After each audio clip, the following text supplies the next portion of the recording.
Звук. В хоррор-играх он бывает разным. Протяжным, нервным, паническим, ужасным. А также иногда он просто прекрасный. Такой красивый, какой не может позволить себе ни одна другая игра. В хоррор-играх звук — это не просто сопровождение. Это инструмент, который может создавать как самые спокойные сцены, так и быть сердцем ужаса. Тем, что будет вечным преследователем вне зависимости от того, как хорошо вы прячетесь. И то, от чего так сильно хочется снять наушники. И то, от чего вовсе можно забыть, что ты сидишь в наушниках. В этом ролике я бы хотел поговорить про то, как звучит страх. Я вот в своих видео часто говорю о том, что в хоррорах важен геймплей, но... Ты в принципе в своих роликах часто говоришь. Чего? Это все, что я умею. Да и кто ты такой, чтобы критиковать мой основной жизненный навык? Я Святой Лука. Подожди, а сахарный передоз не должен был уже пройти, не? Да, тебя откачали и вырвали пару зубов. Так, о чем мы? Не менее важную роль в хоррорах играет так называемая атмосфера. Как ты... Дверь была открыта. Ладно, проехали. Не спорю, атмосфера важна. Но это ведь очень широкое понятие. Я имею в виду, что такое атмосфера? Из чего она состоит? Из страшных картинок? Да я прямо сейчас могу посетить сайт продажи квартир ценой 50 тысяч в городе Инте и найти буквально самое страшное и гротескное изображение в интернете. Это твоя атмосфера? Ну, картинки-то, конечно, важны, но ролик у тебя вроде как про такую атмосферу.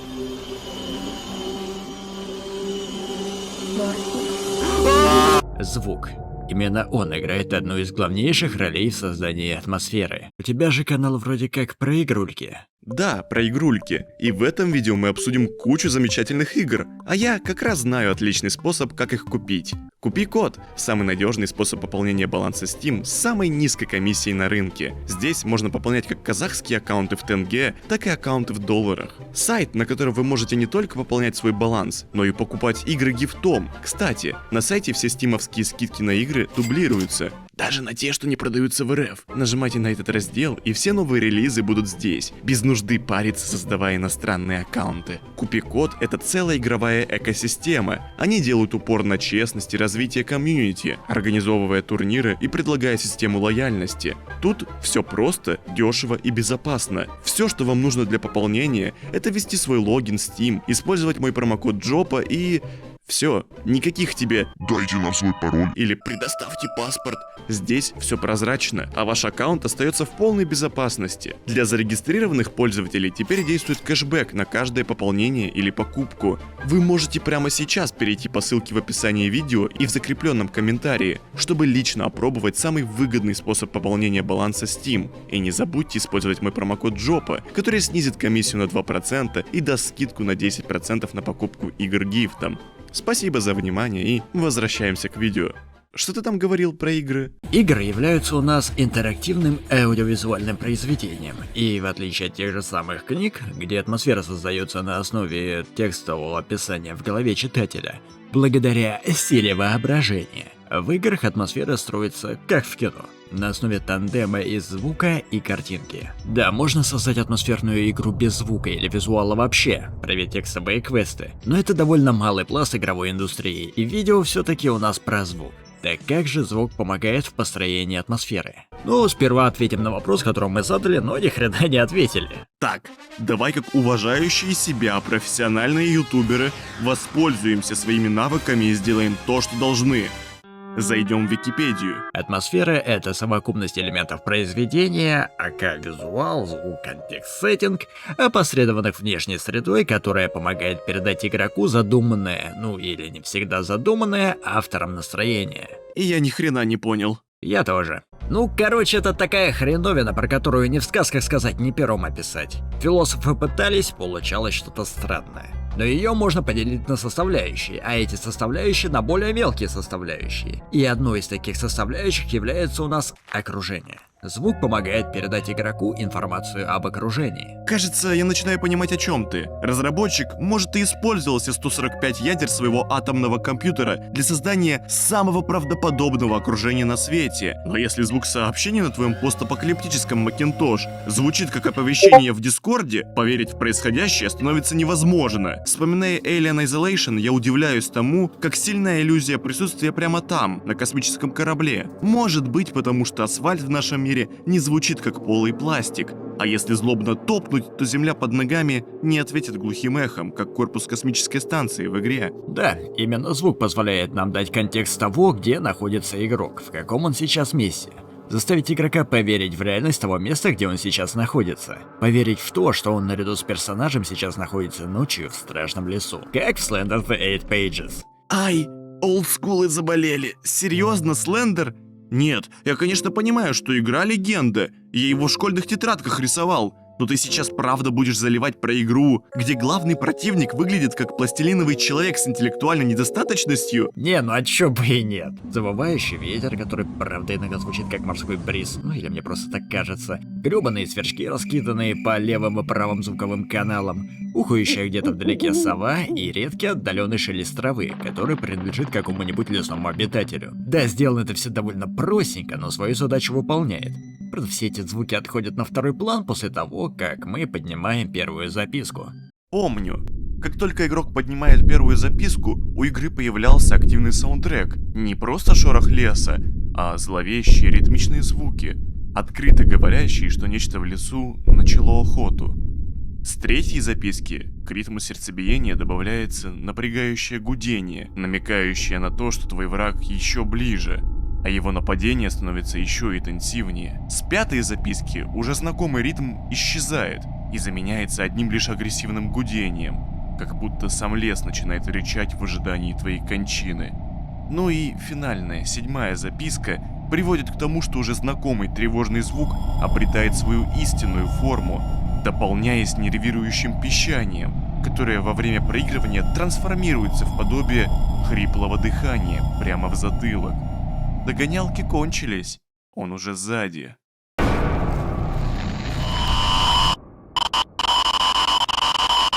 Ну и как можно забыть другие классические игры про Слендера? Моя любимая разновидность саундтреков находится в Slender Sanatorium и Slender Mansion, когда на третьей записке ритмичные звуки разрывает неожиданное пианино. Звук очень четкий, яркий, вторгающийся прямо в уши. Это уже не заглушенное гудение. Опасность прямо здесь. Тебя хотят убить. Уже сейчас. Прямо сейчас. Кажись, себе очень сильно нравится Слендер, даже слишком. Ты еще скажи, что по школе со смартфоном ходил, записки искал. Я не буду ни в чем признаваться, но и отрицать не стану. Ты мне тут всю структуру поломал, хотя про Слендер задирать начал я. О чем я там говорил? О том, как звук заставляет нас поверить. Точно, звук заставляет нас поверить в реальность несуществующего места. Я обожаю, когда хоррор-игры отправляют нас в совершенно неожиданные места. Далеко в космос, глубоко в арктическую пустыню или на дно океана, прямо как в Сома. Игра от разработчиков серии Амнезия, и совместно с этим, по-моему, одна из лучших игр от этого разработчика в целом. Игра, которая смогла испугать не только врагами и уникальным сеттингом, но еще и сюжетом, который задает столько неприятных вопросов насчет нашего будущего, что сидеть в собственной коже становится некомфортно. Но в рамках этого ролика мы обсуждаем звук. Тем более, в Сома звук можно обсуждать долго. С первых же секунд игры я, как трехлетний ребенок, который только что обрел самоосознанность, предстал перед великим открытием. Оказывается, предметы в играх могут звучать как предметы в реальной жизни. Игра вышла в 2015-м, и до этого я просто не встречал игр, где картон звучит как картон, а пластик как пластик. Даже стульчак туалета издает звук при открытии. А при закрытии не издает. -1 к реализму.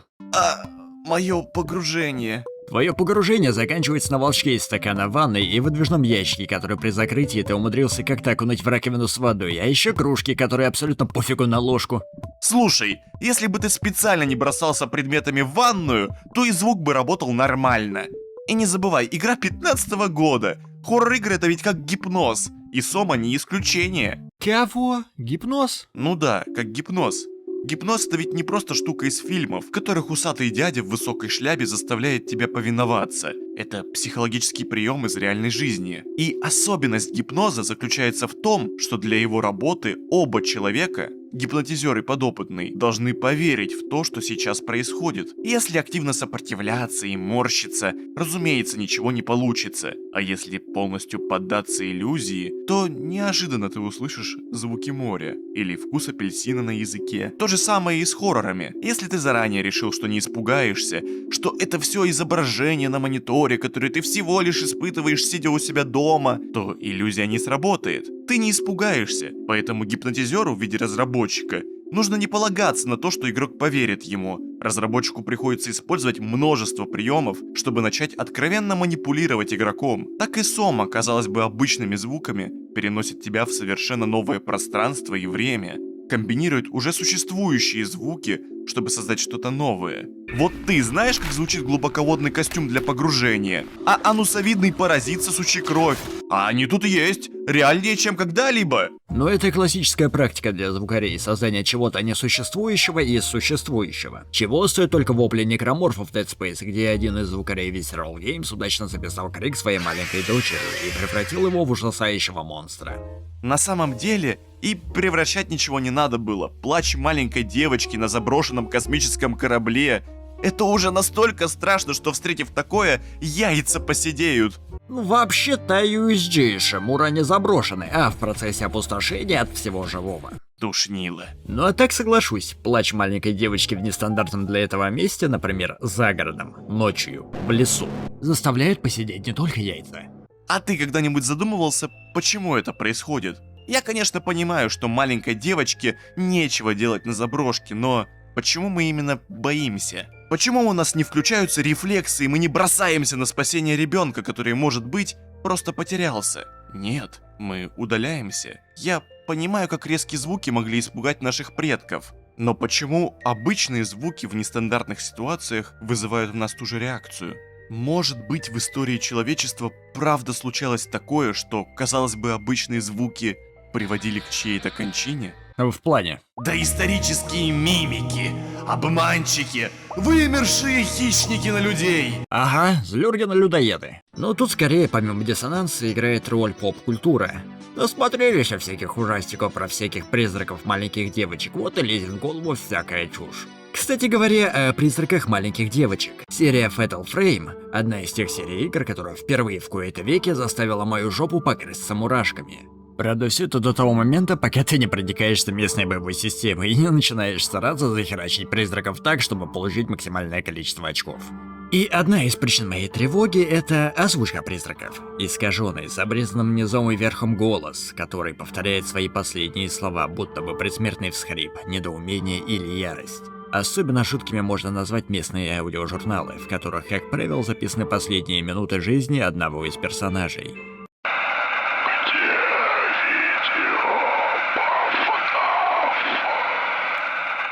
И некоторые из них заставляют выпить корвалолу. Например, последнее мгновение жизни Читосы Тачибаны, маленькой плоховидящей девочки, которая после провала ритуала, когда всю деревню наводнила тьма, спряталась в шкафу, который стал для нее ловушкой, где в итоге она и встретила свою смерть.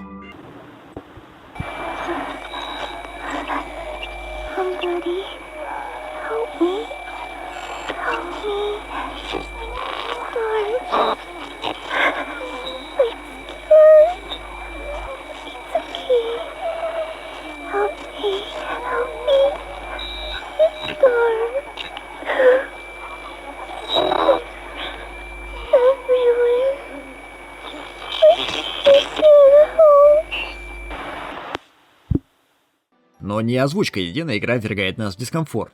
В принципе, все звуковое сопровождение игры не особо дружелюбно к игроку и пытается ласково трахнуть в уши, начиная от своеобразного эмбиента, о чем мы поговорим позже, заканчивая тем, что почти каждое появление призрака или его действие сопровождается у нас этаким, если это можно так, конечно, назвать, мини-звуковым неприятным уху скримером.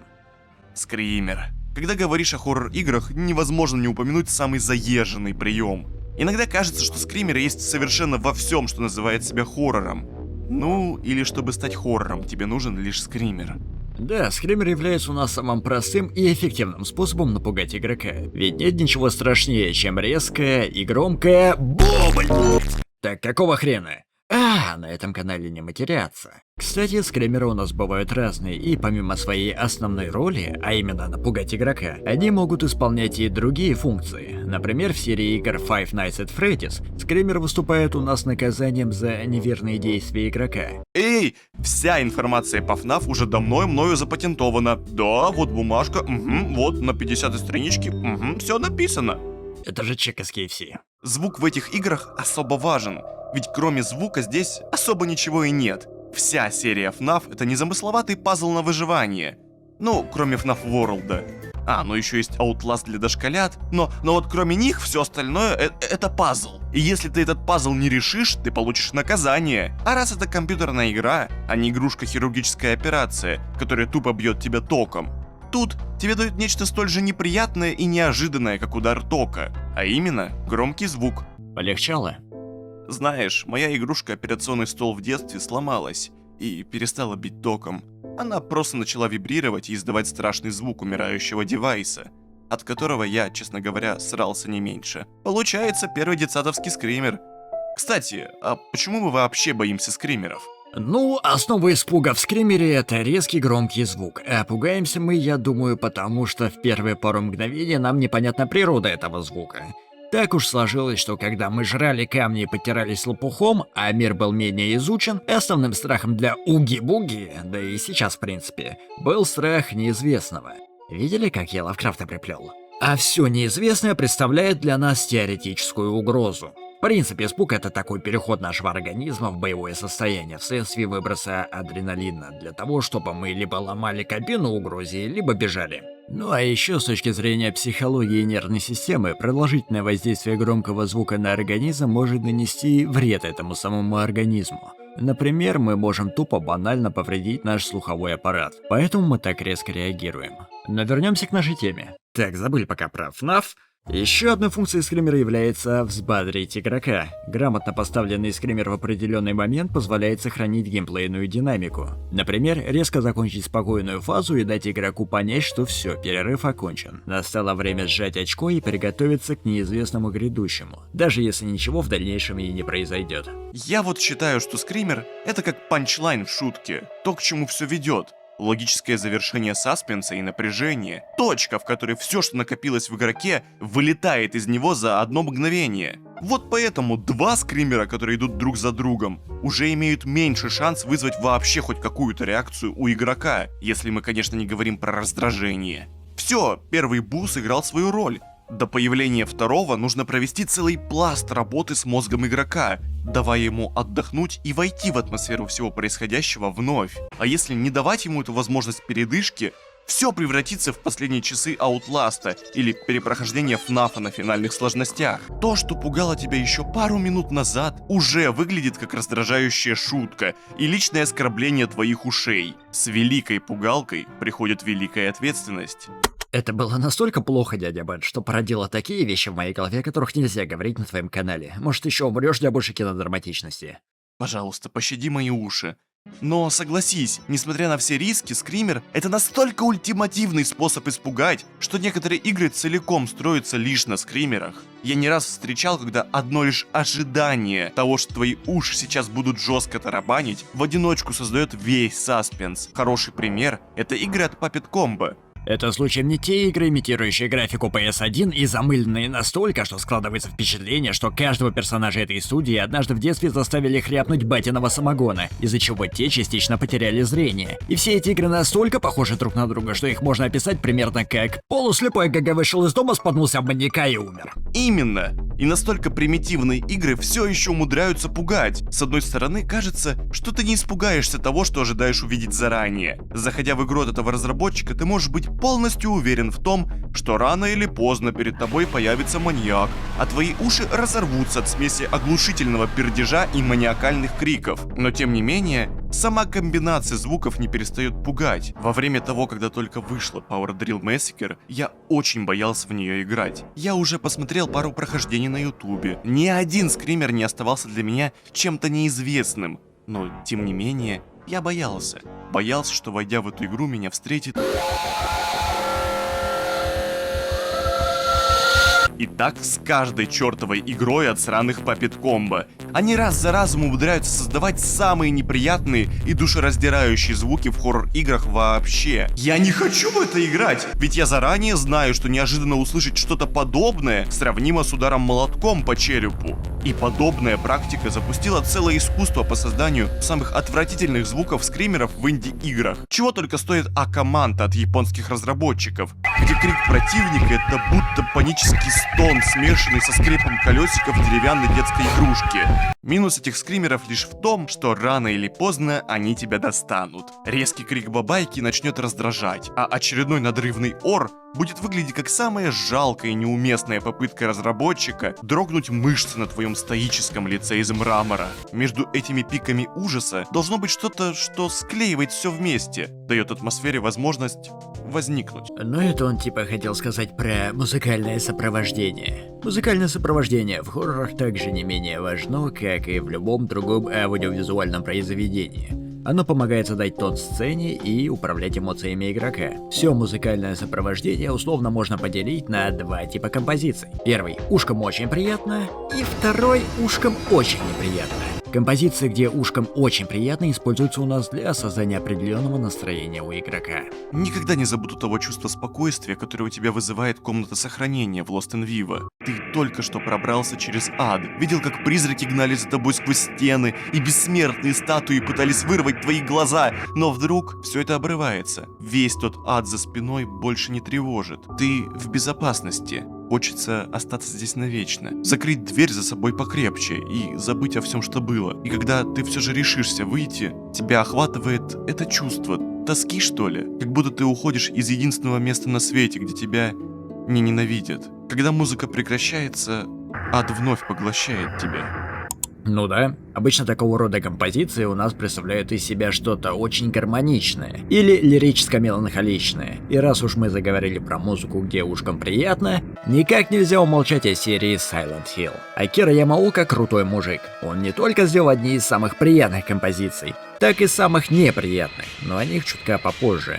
Да что я вам тут говорю? You said you took everything, but you forgot that videotape. I wonder if it's still there. How do you know about that? Бля. Вот помните, в далеком детстве при заходе на сервер КС 1.6 или КСС вы слышали какой-то измененный рисл за авторством Джоэля Мэри? Там еще закадровый голос вещал про стабильные сервера и дружелюбную администрацию. Так вот, это был промис из второго Silent Hill. И в принципе... Подожди, они правда играли тему из Silent Hill'а? Я такого не помню. Я что, настолько старый? Ну, по стандартам Ютуба и Мистера Макса, мы с тобою пыль. Понимаю. Но вернемся ко второму Silent Hill. Акира Ямаока записал один из самых душевных и запоминающихся саундтреков к хоррор-играм. У нас тут и мелодично въедающаяся в твой мозг чистая гитара, воздушное пианино, гудящие синты. Вообще не ожидаешь, что в хоррор-игре вместо унылых протяжных мотивов у тебя в ушах начнет играть настоящий рок-концерт. А в третьей и четвертой части ко всему этому делу добавляется еще и потрясный вокал Мэри Элизабет МакГлин. В целом, Ост Silent Hill — это такая глубокая кроличья нора, что нужно отдельное эссе, чтобы разобрать всю комплексность местных саундтреков. Вероятно, большая часть всего хоррор-медиа так или иначе использовала или вдохновлялась местными остами. Музыка второго Silent Hill'а заставляет паниковать, делает отсутствие звука оглушительно громким, вынуждает с трепетом смотреть вдаль темных коридоров, или вовсе транслирует эмоции, для описания которых будто еще не придумали слов. Иногда вслушиваешься в очередной ост, и такое чувство, будто сама музыка мягко намекает, что ты оказался в совершенно искаженном месте. В пространстве, которое лишь отдаленно напоминает тебе об обычной жизни. Может быть, когда-то тут она была. Обычность. Раз за разом музыка будто пытается уйти в стандартную гармонию, но потом запинается, искажается, находит новую тональность, на секунду показывает истинное лицо, а затем вновь возвращается к имитации чувства спокойствия. Ты только что описал один из принципов того, как сделать музыку страшной. И страшная музыка — это не обязательно что-то вроде...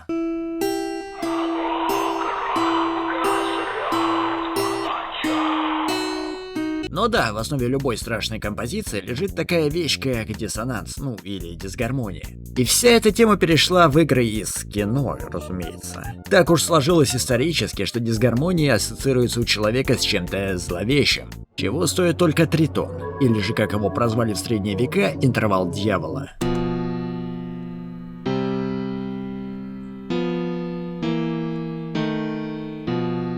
Но у нас тут канал про игрульки, и подробно в музыкальную теорию мы вдаваться не будем, да и к тому же мы сами дилетанты. Вот Джек упоминал Save From из Lost in Vivo. Музыка в нем спокойная, гармоничная и успокаивающая. А вот Save From из Signalis довольно сложно назвать спокойным и успокаивающим. Как раз таки из-за диссонанса.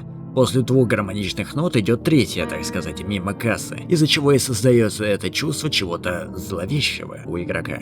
И не едиными диссонансными интервалами хоррор-музыка едина. Еще большую боль и напряжение нашим ушкам может добавлять дисторшн. Ну а также на восприятие у нас влияет и ритм композиции. Например, чувство тревоги у нас могут создать частые искаженные репетативные звуки. Точно, блин, репетативные звуки. Это повторяющаяся какофония капает на мозги, как раскаленная сталь. Обычно репетативный ост — это лучший выбор для чего-то вроде погони или напряженного сражения. Сложно объяснить, почему неприятный звук, возведенный в ритмичное повторение, вызывает столько мерзких шевелений в моем желудке. Но факт остается явным. Я очень боюсь репетативной музыки в хоррор-играх. Иногда я, как и любой другой дегенеративный фанат хорроров, задумываюсь о том, как бы выглядела моя самая страшная пугалка. Как выглядело и звучало бы то, что испугает меня сильнее всего. И я уверен, что какое бы нечто за мной не погналось, самое жуткое, что я мог бы услышать в эту секунду, это быстрые, повторяющиеся низкочастотные звуки. И я не могу это объяснить. Почему повторяющиеся звуки, которые по своей логике должны вызывать у меня лишь раздражение, из-за своей назойливости на самом деле вызывают чувство тошноты, смешанное с тревогой. Из-за моей личной реакции к подобным звукам почти все свое прохождение Сома я провел в ужасе, прячась по углам. Не потому, что монстры меня чем-то особо пугали, нет. Потому что я знал, что когда меня найдут, заиграет... И мне даже как-то неловко признавать, что обычные повторяющиеся звуки — это некий чит-код для того, чтобы вызвать у меня тревогу. Этому вообще есть объяснение? Или я дефектный? Ты дефектный. Я так и знал. Ну вообще, я думаю, это потому, что низкочастотные звуки похожи на звуки, издаваемые хищниками, которые тоже входят в низкочастотный диапазон, что отложилось в мозгах у нашего товарища обезьяна. А тот же самый дисторшн в определенные моменты вызывает такие же ощущения для уха, как трение двух кусочков пенопласта друг от друга. И да, ты прав, репетативные звуки идеально подходят для создания тем погонь или сражений, за счет своего ритма по типу раз-раз-раз-раз или раз-два, раз-два. Где они выполняют роль основной мелодии, которой позже добавляется аккомпанемент, как в примере Сома, где к ту-ту-ту-ту-ту добавляется искаженное жужжание неправильных пчел. Или как в одной из боевых сцен Signalis, где основа у нас строится вообще по сути на ударных, к чему у нас добавляются другие ударные. Ну, кто-то записал, как кто-то стукает дверцей микроволновки. И к этому еще добавляется потом мелодия под дисторшеном. Или как в одной из сцен погони в Pocket Mirror, где в основе у нас лежит смычковый инструмент, к которому у нас добавляется уже знакомая нам дисгармоничная мелодия на пианино, а следом такая же диссонансная скрипка. Ладно, понятно. Искривление звуков раздражает наш мозг и вызывает тревожность, а затем легчайший толчок от разработчика уже готов заставить сознание окунуться в панику. Значит, вот из чего состоит ансамбль ужаса. Основа из реалистичного звукового дизайна, который помогает погрузиться в атмосферу, и из музыки, которая может как успокаивать нас, так и хренануть с размаха по ушам с такой силой, что еще пару часов коленки будут трястись, да сердечко колотиться. Ну а сверху все это звуковое извращение украшает вишенка, состоящая из концентрированных криков и истошных стонов. Все перечислил?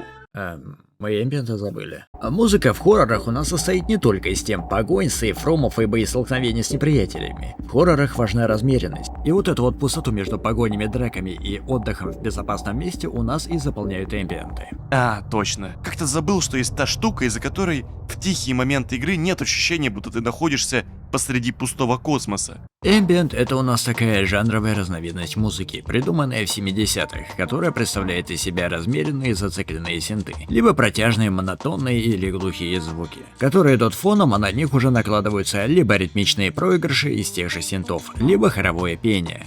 Да вообще, поверх можно наложить что угодно, от звуков природы до перфоратора ебучего соседа. Как понимаете, поджанры уже зависят от того, что в трек намешали. Популярность эмбиентов пришлась на всеми любимые 90-е. Сперва они пришли в кино, а затем и в видеоигры. И служат они для того, чтобы расслабить и успокоить игрока, как в Lost in Vivo. Да, Джек, твою любимую тему сейфрума можно отнести к этому жанру. Ввести его в чувство напряжения. Или вообще напугать игрока до усрачки, как в Fatal Frame 2. Помните, что поверх фона в этом жанре можно наложить что угодно? Так вот, разрабы придумали добавить это.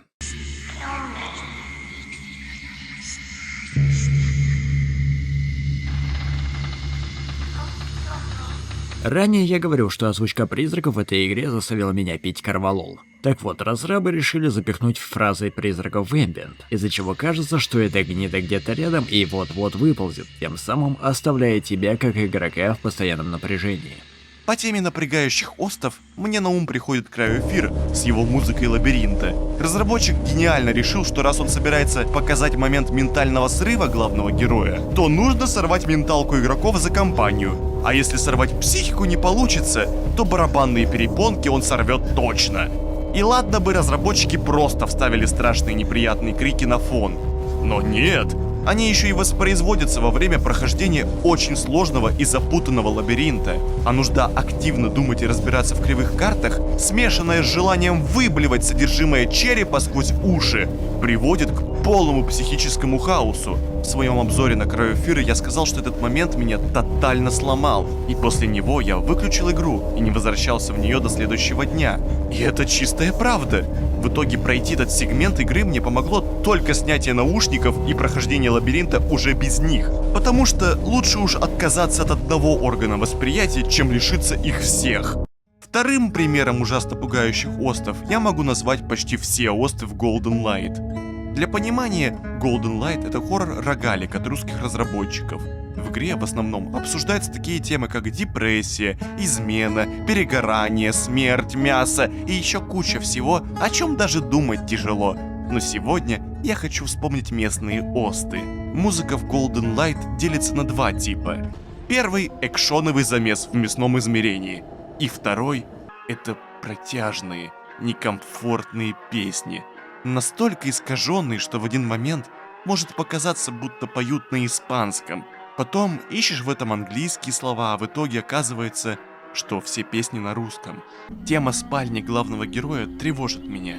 Возможно, это связано с контекстом истории игры, а может, даже когда ничего не происходит, этот низкий мужской голос, уничтоженный ровно до невозможности разобрать, что именно он говорит, медленно и уныло залезает в твои уши, остается там отвратительным послевкусием. И сейчас я не критикую музыку в игре. Чтобы сделать что-то настолько душевно тревожащее, нужно иметь талант. Это прекрасно отвратительные эмбиенты. Как же много ты говоришь. Это все, что я умею. Но вот теперь вроде бы все основные моменты перечислили. Звук играет огромную роль в таком жанре, как хоррор. Именно благодаря ему игрок погружается в этот недружелюбный мир, созданный разработчиком. Он помогает поверить в реальность происходящего, вывести игрока на эмоции и беспощадно трахнуть в уши. И за это мы ему благодарны.